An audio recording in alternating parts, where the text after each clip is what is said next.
Welcome once again, your Novas, and now we're at the final part of our first series on the first topic in your JAMB syllabus, living things.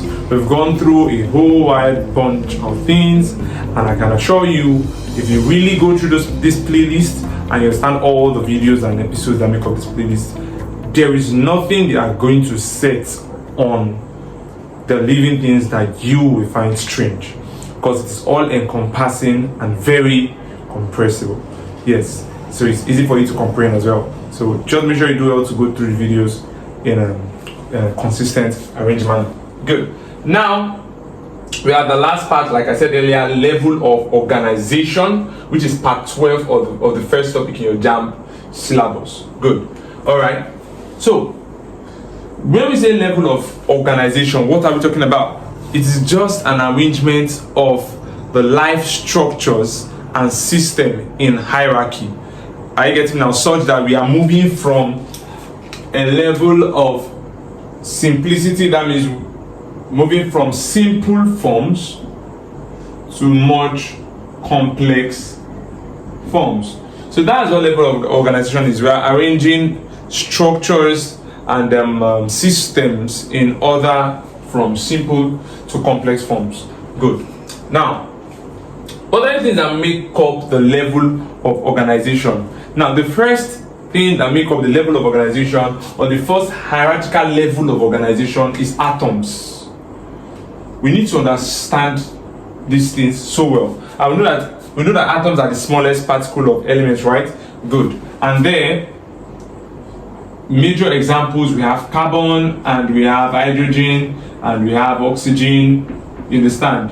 And we know all these guys here, they make up organic molecules from which all biological life forms exist from. So you can see that now. So atoms are the lowest or the smallest level of organization. Then you have molecules.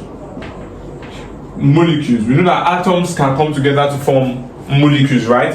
And there you'll be talking about example like your DNA and water molecules, which are very important components of life.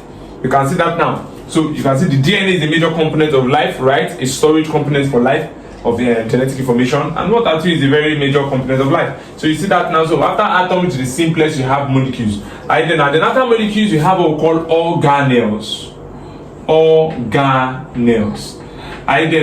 So organelles simply are made up of molecules. So a number of molecules come together and they will form organelles. Atoms come together to form what? Molecules. Molecules come together in a structured manner or configuration to form organelles. That's your and one thing is that organelles are simply the different components that you find within the cell. I don't know, these components are functional components. Are you getting me now? Like your mitochondria, all those cell structures that we talked about. Mitochondria, example. I don't know, your endoplasmic reticulum, and everything is there that you find within cells and organelle. Good. So you see the difference between organ and organelle. Organelle is structures within the cell. I don't know. So they are lesser, they are lower in when it comes to complexity. They are lower compared to organs. Organs are more complex than organelles. All right. So after organelles, you now have cell, which is defined as the basic unit of life. But the basic unit of life does not mean that it occupies the smallest level of organization. The smallest level of organization is atoms, but the basic unit of life, that means you have to get to cell before you can say that you are a living thing. Are you getting now? Atoms are not living things, molecules are not living things, organelles are not living things, although there are exceptions though, but I will treat that later. Then cells generally are the first living form. That means you have to get to cells before you can be considered a living thing. But when you talk about their organization, atoms are the first level of organization. Alright, so we have cells, and cells are formed from organelles, right? Good. Just like when you talk about your euglenar, right? You talk about your euglenar cell. Yes, good. And you talk about, even the syllabus says it, your paramecium and all. You get that now? So these guys are cells. They are cells. Alright. After cells, you have tissues. You have tissues. And what are tissues? Tissues are a group of specialized cells that come together and perform a common function. So similar cells performing the same function is what forms tissues. Are you there now? Example of tissues, you have your what do they call it? Your blood tissue. You have your blood tissue, right? You have your muscle tissue. Your muscle tissue. Even I want to quickly add something here. These are organisms that serve as cells, right? We can also talk about nerve cells. Nerve cells. Are you there now? They are also examples of cells. I see that now. And you even have muscle cells, right? Muscle cells, which are still example of cells. You get that now? But these are life forms of cells. All right, good. So in this case now, these are structural forms of tissues. You can't call them living things, right? But on the contrary, when you want to talk about organisms that exist, that's their level of organization, organisms that occupies the tissue level of organization, which JAMB usually ask about, you are talking about what? Hydra. Organisms that exist in the cell level organization, glandular paramecium, but nerve cells and muscle cells are not organisms, right? Good, that's what we're trying to bring out. All right. So after tissues, similar tissues, or let's say just say tissues performing the same function or performing a common function, is what you call organs. It's what you call organs. So when you have different tissues, it doesn't have to be similar tissues. You have different tissues that unify themselves for a common goal. They want to perform a common function. Then you have an organ. Now, what are different structures or different life components that are organs? There you talk about what? You talk about the heart. The heart is an organ. You talk about the lungs is an organ, right? Good.